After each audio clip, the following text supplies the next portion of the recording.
Let's talk tools and notions in this episode of Knit and Chat, and I don't mean your tapestry needles and your stitch markers. I mean other tools and notions that aren't as commonly used, but you might have seen mentioned or you might use, and I've got a few of your recommendations as well. So grab your knitting and a drink and let's settle in and have a good chat. Hey, Nerdy Knitter Tanya here. It's all about notions today in our Knit and Chat. I'm going to put my knitting down in a second, but I encourage you to pull yours out and knit while we chat all about notions. Now, I wanted to talk about either a couple new ones that I've been using and a couple things I don't see recommended very often that I do like, and I've asked for your recommendations as well for the unusual things that you like to use that you don't see mentioned all the time. So I'll be sharing a few of your comments too. You're more than welcome to leave your comments as well, sharing the unusual items that you use. I'm thinking beyond like the tapestry needle and the stitch markers and our knitting needles. I mean, we all need all of those. Unless you use something very unusual for your stitch markers, then leave a comment and tell us about that. But I just have a few things that I want to show, so I'm going to put my knitting down, and we'll talk about those. Now, the first one I want to recommend is actually stitch markers, but these are different. I bought these last year at a fiber festival here in Quebec, but I'm sure there's different companies. You go to a fiber festival, you go to your yarn shop, you're probably going to find these. Now, these stitch markers, I don't generally like the dangly things that hang off my knitting because they get very heavy, but I have two exceptions to that, and this would be one. When they're made of wood, they are very light, so they don't feel like there's like a lot of things jangling around on my knitting. So I like them when they're wooden ones. So I don't know if CotLin has anything like this. These are not CotLin, they're another brand, but I'm sure you can find something similar. What these stitch markers are, they have SSK, knit two together, make one right and make one left written on them. Sometimes when I'm knitting, especially if I have to do like waist shaping or sleeves or something, I forget which, especially if I've put it down and it's been like a week or more than a week or so, and I pick it back up and I start knitting again. I'm like, okay, which direction were my decreases supposed to go? And of course you can look at your knitting and figure it out, but sometimes, you don't want to have to keep doing that. You want to like just have a quick thing you can refer to. And sometimes if I'm on a sleeve, I don't even need to keep my pattern open. It's just stockinette stitch and I've got to do my decreases like every, 6 rows or rounds or something. I just want the markers in there to tell me when that happens. So I really like these kind of stitch markers. So here's a little close-up of them.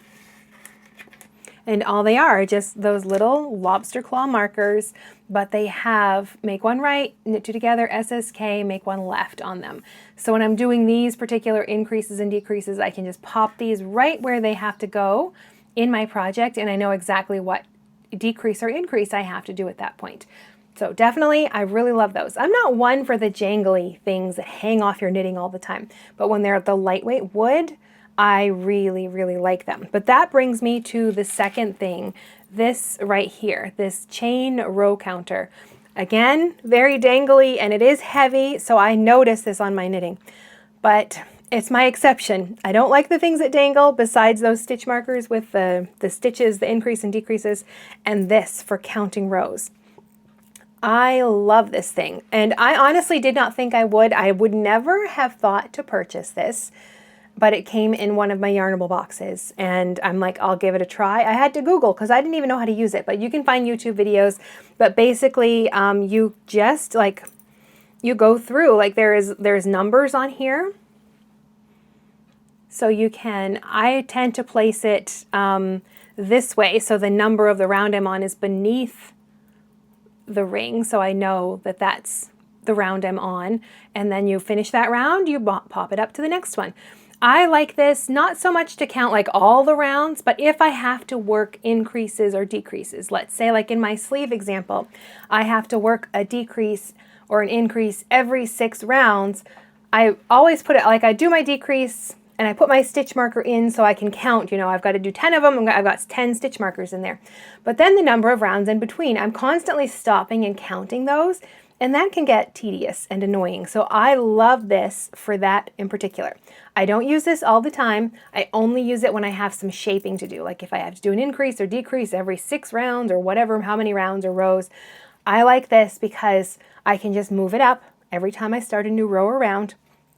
and it keeps me on track without me having to stop and count every single row or round, so I can make sure I'm spacing my increases or decreases properly. I don't use it to just count rows in general, like if I know I'm knitting a rectangle and it's got to be 25 rows, I don't love this for that. I will just like put a stitch marker every 10 or so rows. But when I have to do increases and decreases, this I love, love, love. So definitely highly recommend that you get, I don't know what they're called, like a chain row counter? I think that's what they're called. I've heard them called that before. So highly recommend. I will put a link if I can find, I think it's Twice Sheared Sheep that makes these, but I'm sure there are other places as well. You could probably even make your own. You just need these numbers in there, and that's what you use to keep track. Next would be these cable needles right here. I like both of them. I like them. I use them both. I actually like the Flox. This is called a Flox. I like this for small amounts of stitches, like if I have to do a thumb gusset or just have a few stitches I have to leave on hold somewhere. This is the perfect size. You put your stitches on and then you can like clip it, close it right up, and they're not going to go anywhere. But I will use it also if the yarn is very slippery and I'm doing a cable. It's really nice for slippery yarns, like it really holds it well. For this one is another cable needle. I really prefer this over the other types of cable needles I've tried. I really like a spiral. It hangs really well.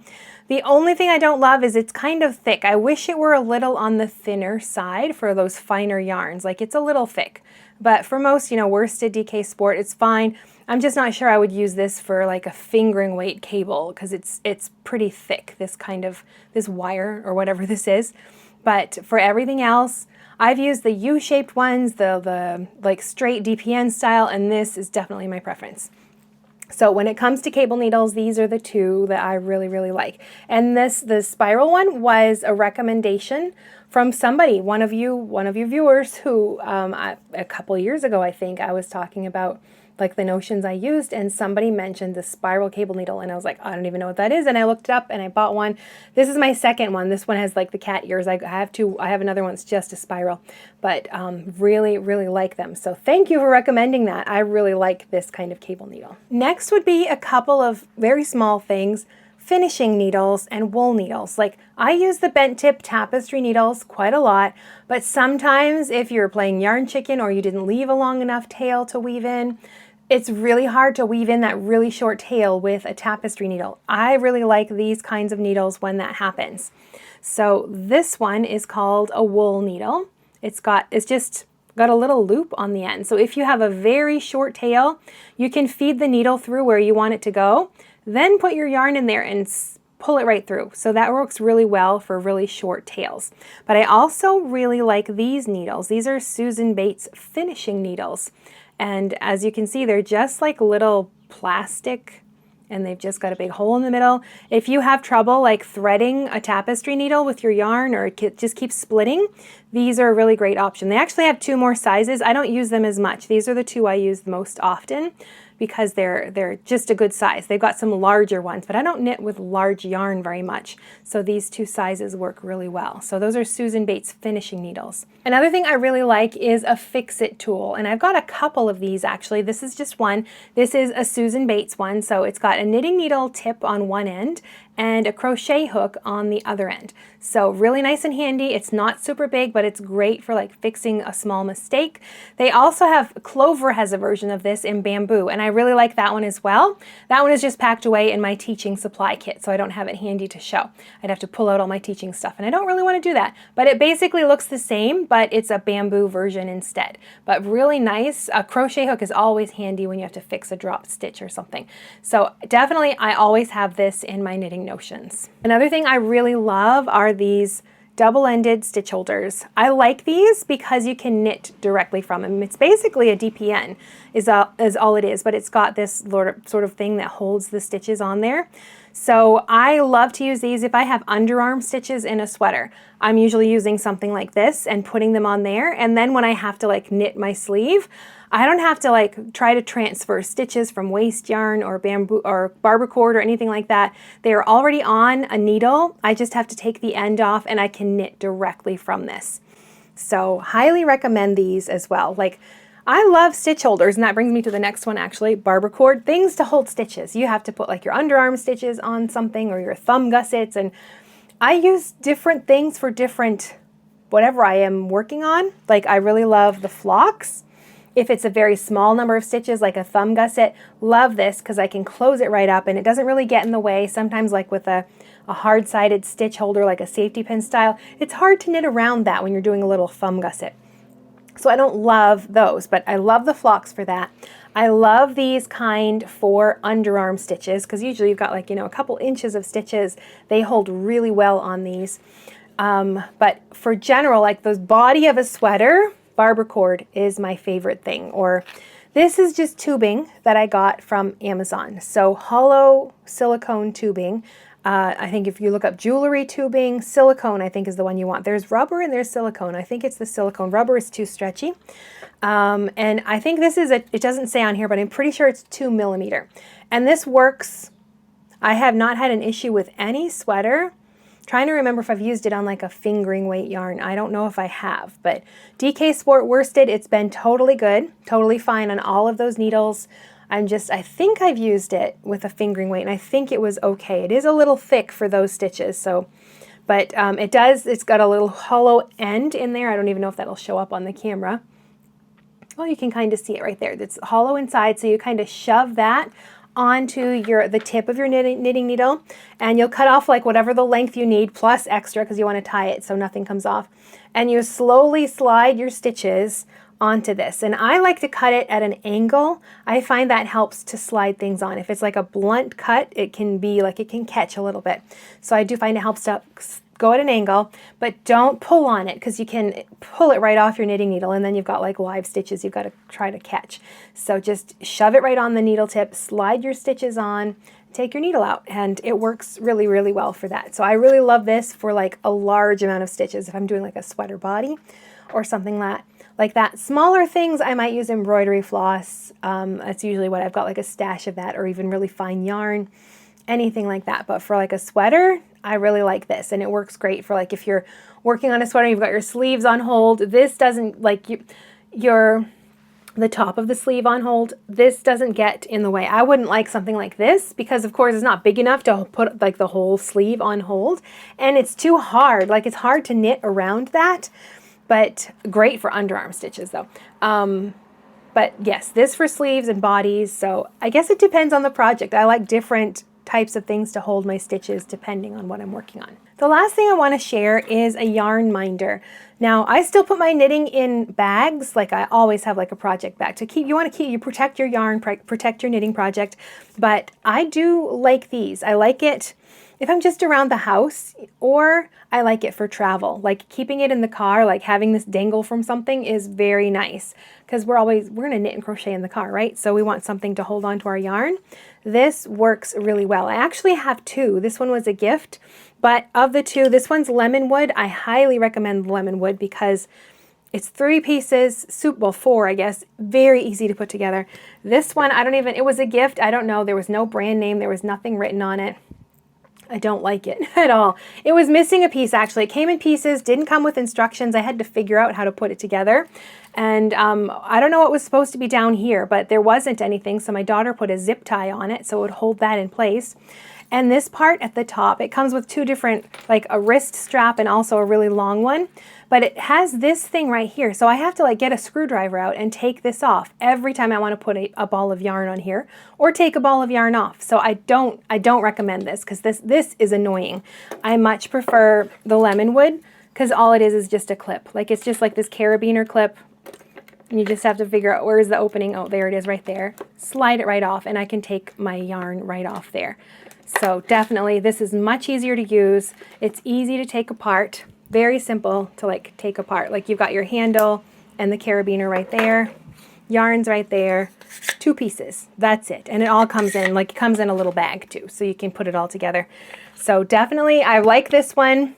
Just be careful of the off-brand. I don't even know there's no name on this one, but I don't like this. I don't use it. It's just kind of sitting in my stuff.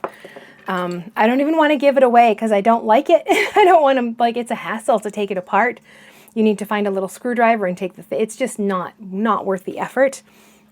But if you're going to use one of these, then definitely get the Lemonwood one. Is very, very nice and very lightweight And it's really nice in the car, I think. I don't love it for all the time, but in the car where it's hard to like find somewhere to put your knitting bag, or it's not going to fall on the floor and then you can't get to it. So you can hook this, somewhere. Or even, I think I've even done, in the glove box. Like I'll open the glove box and then close it over the handle. And so like the yarn is just hanging there in the front, and that works really, really well. So I really like this for travel. Those are all my recommendations of maybe not so commonly used things, but you might want to give them a try. Now I've got some recommendations from other knitters as well. The first is from Danny, and this one isn't a comment that was left. It was just in one of our recent Nerdy Knitting Society knit nights. We always have a topic of discussion, and one that we had recently was things that we use to keep track of like our pattern reading or our charts or whatever. And she recommended this specific row counter that I had never seen before, and I thought it was really neat. So I'll put the link below, and I'll put a picture of it up here on the screen. It almost reminds me of a little abacus. It's just a little wood piece. It's got numbers in it, and you just slide the bead along, and it kind of clicks into place and holds itself in place. So if you're concerned about like the bead sliding all over the place, it's not made to do that. It's made to hold that bead in that spot. So as you move it along, it holds it in place. So this one was a new one for me. So if it's new to you, then you can check that one out below. So a couple more recommendations for that chain row counter. Helena and Katie both. The chain row counter has been a game changer for me. I just could never remember to use any other type. And Katie says they're way better for me than the clickers. I had those two, the kind that go on your finger. That's another option as well. But yes, I like this one really a lot too. Really a lot too. And then the next comment, a toothpick instead of a cable needle for slippery or soft yarn. Definitely agree. I think it actually works for like sock yarn, because a lot of my cable needles are a little too thick for sock yarn. So a toothpick would work really well. An Apple pencil for making notes on the PDF pattern. Oh yes, really good idea. Dental floss for putting stitches aside or washing and trying on. Really good tips there. And then Rebecca says the little snappy hair clippies for keeping yarn from unraveling from a ball. And I always have small nail files that come in little plastic cases in my notions. I use the little Stitch Fix needle hooks for a cable needle. Oh, I hadn't even thought of using the Fix It tool as a cable needle. And that is a little finer. That might work with sock yarn. And then she says wood ones aren't too slippery, and I slip onto the hook end and knit off the needle end. What a great tip. Thank you for sharing that, Rebecca. One day I used a cheap DPN as a skewer to eat cheese puff corn. I'm knitting a cream top, so I could not risk orange fingers as I was out and knitting in the car. I love that tip. Yeah, I've seen like things about that before. Like, wasn't there a meme where hiring somebody to feed me Cheetos so I wouldn't get my knitting dirty or something like that? That's not weird at all. No. And here's the next one. The shop owner at my local yarn shop told me about spiral cable needles, and they are so much easier than any other kind I've used. They stay out of the way better too. Unflavored dental floss for lifelines or checking fit. It's not the rarest tack, but I like it so much better than using scrap yarn or those tube thingies. Yeah, we should do a survey on who prefers barber cord to embroidery floss to dental floss. Like that would be a good poll, I think. I'm going to write that one down. And then Kristen says, I use a bamboo skewer, a perfect 2mm for a small cable needle when I knit socks. Another really good idea. See, I think my other cable needles I love for larger yarns, but it's the sock weight that I have a hard time with. So these are some really good tips. And last one from Jennifer, those plasticky tiny hair ties as needle stoppers. Oh yeah, well I love my little, I've got little alpacas and different little things. I love my needle stoppers because they're really cute. But yes, I would say also maybe my daughter had braces, so the little elastics for those could work too, maybe, I don't know. Or they're kind of on the thin side, so maybe not as needle stoppers. But yeah, the plastic, the little hair ties, that would be a great idea. I wonder, are they big enough to even put your two needle tips together and put the stopper around both? That could work really well. But that's it for me. Those are the things I wanted to share, and some of your comments as well. And I would love to hear about your favorite notions and tools. Maybe things that are a little unusual that we haven't mentioned or that we have. So leave a comment down below, and I'll talk to you in the next video.